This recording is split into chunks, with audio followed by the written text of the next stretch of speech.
Hello प्यार बच्चों, आप अभी नीट 2026 की तैयारी कर रहे होंगे और तैयारी करते करते माइंड में एक चीज आती है कि सर जो नीट 2026 का जो पेपर है वो किस तरीके का देखने को मिलेगा। डिफिकल्टी लेवल क्या रहने वाला है, पेपर बहुत ज्यादा डिफिकल्ट आएगा या इजी आएगा, किस तरह का पेपर आपको देखने को मिलेगा। कंप्लीट एनालिसिस हम इस वीडियो में करने वाले हैं। कोई बच्चा पहली बार हमारे इस यूट्यूब चैनल जीएस नीट से जुड़ा है तो इसको सब्सक्राइब कर लेना, क्योंकि ऑथेंटिक इन्फॉर्मेशन यहाँ से आपको देखने को मिलती है। तो डियर स्टूडेंट्स, हम शुरुआत करते हैं, बैच लास्ट में बात करेंगे। भाई हम पहले तो एनालिसिस कर रहे हैं 2025 के पेपर के एनालिसिस के बेस पर।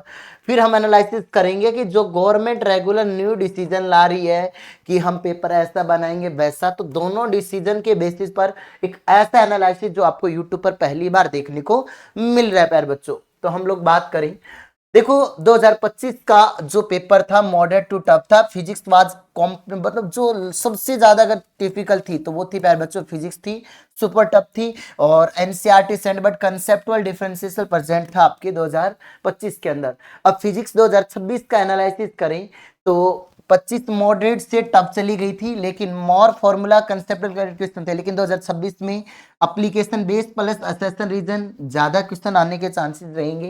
केमिस्ट्री में एनालिसिस 2026 के अगर हम बात करें तो 25 में इजी से मॉडरेट गया था बच्चों, और यहां पर NCERT based with tricky and inorganic questions देखने को मिले थे हमें। लेकिन 2026 में मैक्निक्स बेस्ड क्वेश्चन जिसमें ऑर्निक और असेसन रीजन का रोल रह सकता है प्यारे बच्चे। बायोलॉजी में इजी टू मॉडरेट था, direct NCERT lines but tricky options थे, थोड़ा लेंथी पेपर था, काफी लेंथी था, पढ़ने में समय लग रहा था, तो टाइम टेकन प्रोसेस थी। और 2026 में कंसेप्चुअल एमसीक्यू रहेंगे plus diagrams and fact focus रहेगा प्यारे बच्चों। अब ये गवर्नमेंट की एक ऐसी न्यूज थी कि नीट और जेई जैसी परीक्षाओं का बदलेगा पैटर्न, हम पैटर्न बदलाने की कोशिश करेंगे। तो अब गवर्नमेंट का क्या कारण था, देखो इस न्यूज का मैंने कंक्लूजन किया है और बहुत अच्छे से आपको बताने की कोशिश कर रहा हूं कि अकॉर्डिंग टू इंडियन गवर्नमेंट कि बच्चों की कोचिंग पर निर्भरता कम करना। अब बच्चा कोचिंग पे निर्भर कम कैसे होगा प्यारे बच्चों, अगर बच्चे को फिजिक्स की बात आती है तो कहीं ना कहीं सेल्फ स्टडी से नहीं हो पाएगा। भाई एक तरफ तो एनटीए है जो बैंड बजा रहा है बच्चों को इतने हाई लेवल के पेपर देके, दूसरी तरफ गवर्नमेंट कह रही है कि हम कोचिंग से निर्भरता कम करना चाह रहे हैं।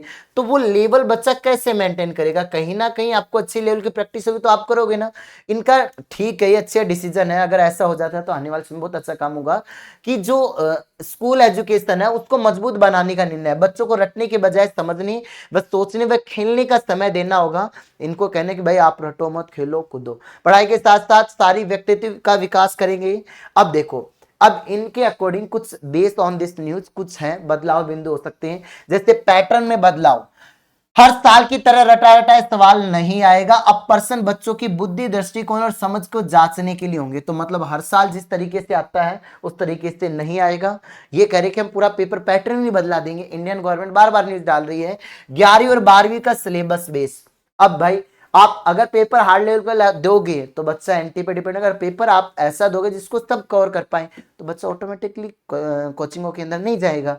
अब ये कह रहे हैं कि हम पेपर पूरी तरीके से सीबीएसई और राज्य बोर्ड की 11वीं 12वीं की सिलेबस पर आधारित होगा। मतलब राज्य बोर्ड को आप हटाओ, आप इसी पे फोकस डालो ना, सीबीएसई पे। अब हर एक स्टेट में अलग अलग तरह है तो पेपर बच्चा कैसे जानेगा। रटने वाले सवाल नहीं देंगे, प्रश्नों को ऐसे डिजाइन किया जाएगा कोई भी सीधा रटा हुआ सवाल नहीं, बल्कि तर्क और एनालिसिस की जरूरत होगी। तो रटने वाला सिस्टम फेल है। और इन्होंने कहा कि स्कूल और कोचिंग को बैलेंस बनाएंगे ताकि बच्चा कोचिंग की निर्भरता कम हो। ठीक है, तो इस रिपोर्ट के आधार पर बदलाव होगा प्यारे बच्चे। कंसेप्चुअल और एप्लीकेशन बेस्ड सवाल आएंगे, रोटेट लर्निंग से हटेंगे, और depth NCERT understanding plus reaction mechanism chemistry में। और बायोलॉजी के अंदर प्यारे बच्चे डायग्राम और जो आपके less factual and more analytical question रहेंगे। और फाइनल थॉट यही है इस चीज को लेकर कि नीट 2026 पेपर सिर्फ रटने से नहीं चलेगा, सोचने पर मजबूर करेगा प्यारे बच्चे। और यहाँ तो एक तो ये है कि रटना नहीं है, जो आपको थिंकिंग बेस्ड क्वेश्चन होगा, रटा रटा एक क्वेश्चन से नहीं आएंगे। कोचिंगता को, निर्भरता को गवर्नमेंट घटा रही है और उन्हीं को बढ़ावा दे रही है कि बच्चा सेल्फ डिपेंडेंट हो और क्वेश्चंस को अटेम्प्ट कर पाए। लेकिन अभी हौसला जब जिस तरीके से एनटी 2025 का पेपर करवाया है, तो कोई भी बच्चा, मुझे नहीं लगता कि रिस्क ले रहा होगा। बच्चा अपनी तैयारी करना शुरू कर दिया होगा, अभी से कोचिंगों में एडमिशन ले लिए होंगे और अब समय भी बहुत कम बचा है। और आप इस तरीके का डिफिकल्टी को लेकर, आपको मेरा कहना है कि आप अपनी तैयारी को बहुत अच्छे से जारी रखें, बहुत अच्छी तरीके से पढ़ें। एनसीईआरटी को बाइबल बुक की तरह पढ़े, जैसे बायोलॉजी केमिस्ट्री है, कंसेप्ट की आपको अच्छे से बनाने हैं, मॉक टेस्ट अच्छे से लगाने, पीवाई पे आपको लगाने, डेली रिवीजन करने हैं और जो आपके एरर आए उस पर ध्यान देना है। तो मैं आप सभी लाडले बच्चों को मैं कहना चाहूंगा कि पीसीबी को आप स्ट्रॉन्ग बनाओ और पीसीबी में फिजिक्स को स्ट्रॉन्ग बनाओ।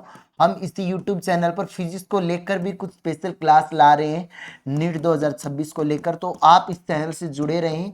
ये वो चैनल है जो आपको आपका बहुत अच्छा फ्यूचर आपको दिखाएगा, जिसमें आपको बहुत अच्छी लेवल की आपकी तैयारी होगी। और जरूर आप प्यारे बच्चों, आप अपने सपनों की एमबीबीएस कॉलेज में जाओगे। हम मेहनत कराना जानते हैं और कोई बच्चा हमसे ऑफलाइन ऑनलाइन कहीं से भी जुड़कर तैयार करना चाहे तो कर सकता है। हमारा ड्रीम बैच है 1999 का और आगाज बैच है 1999 का। ये हिंदी मीडियम के लिए है, ये इंग्लिश मीडियम के लिए है। राफेल बैच है एम्स बीएससी नर्सिंग पैरामेडिकल, ये केवल 1500 का है। लैब असिस्टेंट की इनकी कोई तैयारी करे तो इतने का है। और ऑफलाइन हमारा नया फाउंडेशन बैच इस 4 अगस्त से स्टार्ट हो रहा है।